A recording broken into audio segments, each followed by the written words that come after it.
Daniel pasal 7. Keempat binatang dan anak manusia. Pada tahun pertama pemerintahan Belsyazar, Raja Babel, bermimpilah Daniel dan mendapat penglihatan-penglihatan di tempat tidurnya. Lalu dituliskannya mimpi itu, dan inilah garis besarnya. Berkatalah Daniel demikian, pada malam hari aku mendapat penglihatan, tampak keempat angin dari langit mengguncangkan laut besar, dan empat binatang besar naik dari dalam laut, yang satu berbeda dengan yang lain. Yang pertama rupanya seperti seekor singa, dan mempunyai sayap burung Raja Wali. Aku terus melihatnya sampai sayapnya tercabut, dan ia terangkat dari tanah, dan ditegakkan pada dua kaki seperti manusia, dan kepadanya diberikan hati manusia. Dan tampak ada seekor binatang yang lain, yang kedua, rupanya seperti beruang. Ia berdiri pada sisinya yang sebelah, dan 3 tulang rusuk masih ada di dalam mulutnya, di antara giginya. Dan demikianlah dikatakan kepadanya, ayo, makanlah daging banyak-banyak. Kemudian aku melihat, tampak seekor binatang yang lain. Rupanya seperti macan tutul. Ada 4 sayap burung pada punggungnya. Lagi pula binatang itu berkepala 4, dan kepadanya diberikan kekuasaan. Kemudian aku melihat dalam penglihatan malam itu, tampak seekor binatang yang keempat, yang menakutkan dan mendahsyatkan, dan ia sangat kuat. Ia bergigi besar dari besi, ia melahap dan meremukkan, dan sisanya diinjak-injaknya dengan kakinya. Ia berbeda dengan segala binatang yang terdahulu. Lagi pula ia bertanduk 10. Sementara aku memperhatikan tanduk-tanduk itu, tampak tumbuh di antaranya suatu tanduk lain yang kecil, sehingga 3 dari tanduk-tanduk yang dahulu itu tercabut, dan pada tanduk itu tampak ada mata seperti mata manusia, dan mulut yang menyombong. Sementara aku terus melihat, tahta-tahta diletakkan. Lalu duduklah yang lanjut usianya.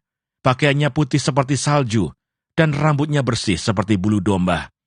Kursinya dari nyala api dengan roda-rodanya dari api yang berkobar-kobar. Suatu sungai api timbul dan mengalir dari hadapannya. 1000 kali beribu-ribu melayani dia, dan selaksa kali berlaksa-laksa berdiri di hadapannya. Lalu duduklah majelis pengadilan, dan dibukalah kitab-kitab. Aku terus melihatnya karena perkataan sombong yang diucapkan tanduk itu. Aku terus melihatnya sampai binatang itu dibunuh, tubuhnya dibinasakan, dan diserahkan ke dalam api yang membakar.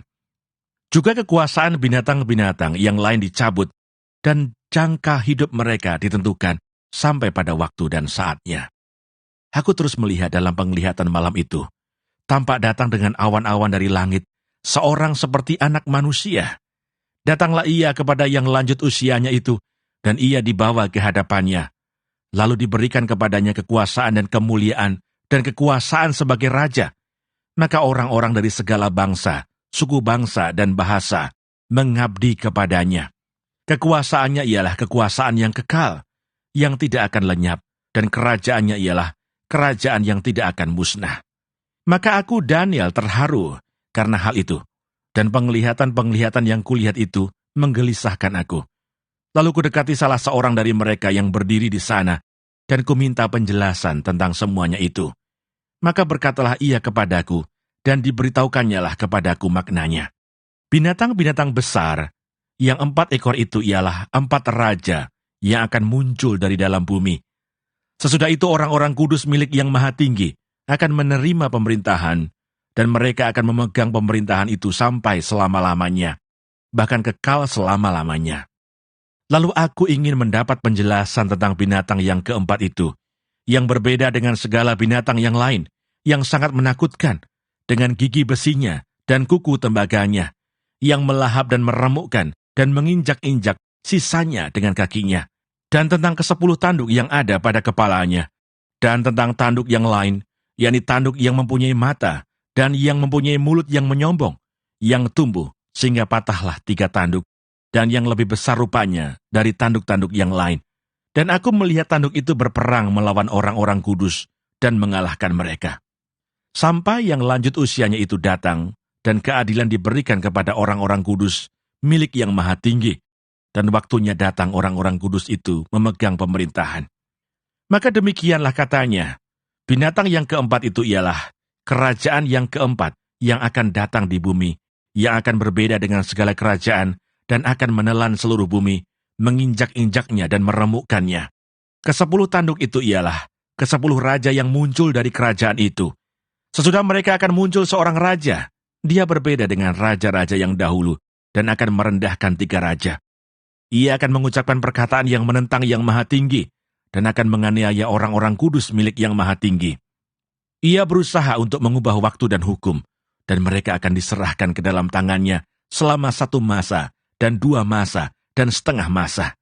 Lalu majelis pengadilan akan duduk, dan kekuasaan akan dicabut daripadanya untuk dimusnahkan dan dihancurkan sampai lenyap. Maka pemerintahan, kekuasaan, dan kebesaran dari kerajaan-kerajaan di bawah semesta langit akan diberikan kepada orang-orang kudus, umat Yang Maha Tinggi. Pemerintahan mereka adalah pemerintahan yang kekal, dan segala kekuasaan yang akan mengabdi dan patuh kepada mereka. Sekianlah berita itu. Adapun aku, Daniel, pikiran-pikiranku sangat menggelisahkan aku, sehingga aku menjadi pucat, dan aku menyimpan hal itu dalam ingatanku. Daniel pasal 8. Domba jantan dan kambing jantan. Pada tahun yang ketiga pemerintahan Raja Belshazzar, nampaklah kepadaku, Daniel, suatu penglihatan sesudah yang tampak kepadaku dahulu itu. Aku melihat dalam penglihatan itu, dan sementara aku melihat, aku berada di Puri Susan yang ada di wilayah Elam, dan aku melihat dalam penglihatan itu, bahwa aku sedang di tepi sungai Ulai. Aku mengangkat mukaku dan melihat, tampak seekor domba jantan berdiri di depan sungai itu. Tanduknya 2, dan kedua tanduk itu tinggi. Tetapi yang satu lebih tinggi dari yang lain, dan yang tinggi itu tumbuh terakhir. Aku melihat domba jantan itu menanduk ke barat, ke utara, dan ke selatan, dan tidak ada seekor binatang pun yang tahan menghadapi dia, dan tidak ada yang dapat membebaskan dari kuasanya. Ia berbuat sekehendak hatinya, dan membesarkan diri. Tetapi sementara aku memperhatikannya, tampak seekor kambing jantan datang dari sebelah barat, yang melintasi seluruh bumi tanpa menginjak tanah. Dan kambing jantan itu mempunyai satu tanduk yang aneh di antara kedua matanya. Ia datang pada domba jantan yang 2 tanduknya, dan yang kulihat berdiri di depan sungai itu, lalu menyerangnya dengan keganasan yang hebat. Aku melihatnya mendekati domba jantan itu. Ia menggeram, lalu di tanduknya domba jantan itu dipatahkannya kedua tanduknya, dan domba jantan itu tidak berdaya untuk tahan menghadapi dia. Dihempaskannya dia ke bumi, diinjak-injaknya, dan tidak ada yang melepaskan domba jantan itu dari kuasanya. Kambing jantan itu sangat membesarkan dirinya, tetapi ketika ia sampai pada puncak kuasanya, patahlah tanduk yang besar itu. Lalu pada tempatnya tumbuh 4 tanduk yang aneh, sejajar dengan ke-4 mata angin yang dari langit. Maka dari salah satu tanduk itu muncul suatu tanduk kecil, yang menjadi sangat besar ke arah selatan, ke arah timur, dan ke arah tanah permai. Ia menjadi besar, bahkan sampai kepada bala tentara langit. Dan dari bala tentara itu, dari bintang-bintang, dijatuhkannya beberapa ke bumi, dan diinjak-injaknya. Bahkan terhadap panglima bala tentara itu pun, ia membesarkan dirinya, dan daripadanya diambilnya korban persembahan sehari-hari, dan tempatnya yang kudus dirobohkannya. Suatu kebaktian diadakan secara fasik menggantikan korban sehari-hari. Kebenaran dihempaskannya ke bumi, dan apapun yang dibuatnya, semuanya berhasil. Kemudian kudengar seorang kudus berbicara, dan seorang kudus lain berkata kepada yang berbicara itu, "Sampai berapa lama berlaku penglihatan ini, yakni korban sehari-hari, dan kefasikan yang membinasakan, tempat kudus yang diserahkan, dan bala tentara yang diinjak-injak?" Maka ia menjawab, "Sampai lewat 2300 petang dan pagi, lalu tempat kudus itu akan dipulihkan dalam keadaan yang wajar." Sedang aku, Daniel, melihat penglihatan itu dan berusaha memahaminya.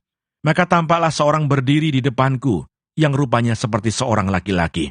Dan aku mendengar dari tengah sungai Ulai itu, suara manusia yang berseru, "Gabriel, buatlah orang ini memahami penglihatan itu."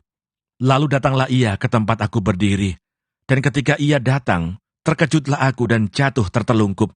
Lalu ia berkata kepadaku, "Pahamilah anak manusia, bahwa penglihatan itu mengenai akhir masa." Sementara ia berbicara dengan aku, jatuh pingsanlah aku tertelungkup ke tanah.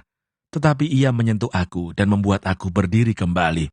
Lalu berkatalah ia, "Kuberitahukan kepadamu apa yang akan terjadi pada akhir murka ini, sebab hal itu mengenai akhir zaman.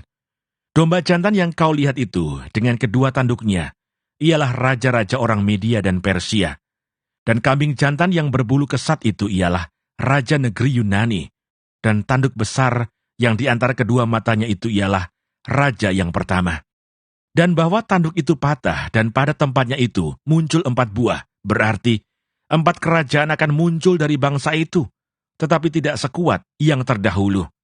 Dan pada akhir kerajaan mereka, apabila orang-orang fasik telah penuh kejahatannya, maka akan muncul seorang raja dengan muka yang garang dan yang pandai menipu. Kekuatannya akan menjadi hebat, tetapi tidak sekuat yang terdahulu, dan ia akan mendatangkan kebinasaan yang mengerikan, dan apa yang dilakukannya akan berhasil. Orang-orang berkuasa akan dibinasakannya, juga umat orang kudus.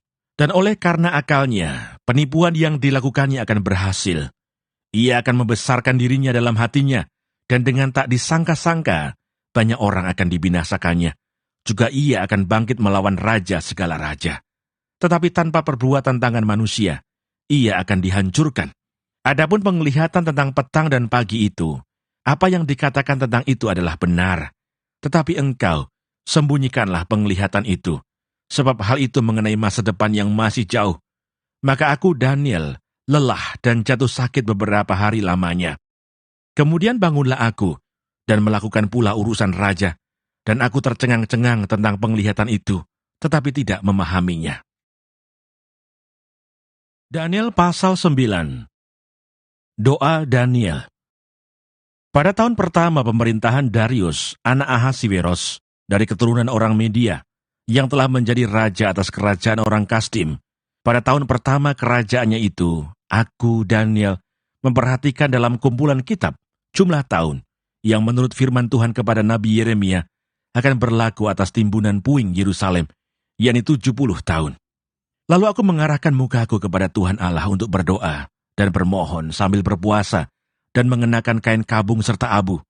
Maka aku memohon kepada Tuhan Allahku dan mengaku dosaku demikian. Ah Tuhan Allah yang maha besar dan dahsyat, yang memegang perjanjian dan kasih setia terhadap mereka yang mengasihi Engkau, serta berpegang pada perintah-Mu. Kami telah berbuat dosa dan salah.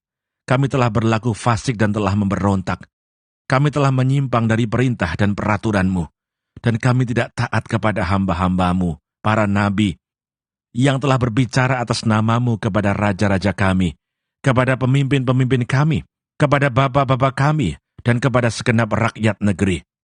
Ya Tuhan, Engkaulah yang benar, tetapi patutlah kami malu seperti pada hari ini.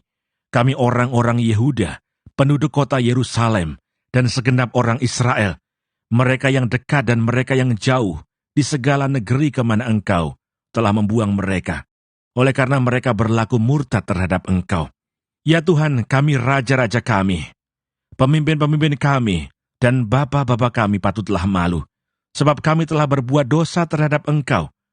Pada Tuhan Allah kami ada kesayangan dan keampunan, walaupun kami telah memberontak terhadap Dia, dan tidak mendengarkan suara Tuhan Allah kami, yang menyuruh kami hidup menurut hukum yang telah diberikannya kepada kami, dengan perantaraan para nabi, hamba-hambanya. Segenap orang Israel telah melanggar hukum-Mu, dan menyimpang karena tidak mendengarkan suara-Mu. Sebab itu telah dicurahkan ke atas kami kutuk dan sumpah, yang tertulis dalam kitab Taurat Musa, hamba Allah itu, sebab kami telah berbuat dosa terhadap Dia. Dan telah ditetapkannya firman-Nya yang diucapkannya terhadap kami dan terhadap orang-orang yang telah memerintah kami, yakni bahwa akan didatangkannya kepada kami malapetaka yang besar, yang belum pernah terjadi di bawah semesta langit, seperti di Yerusalem.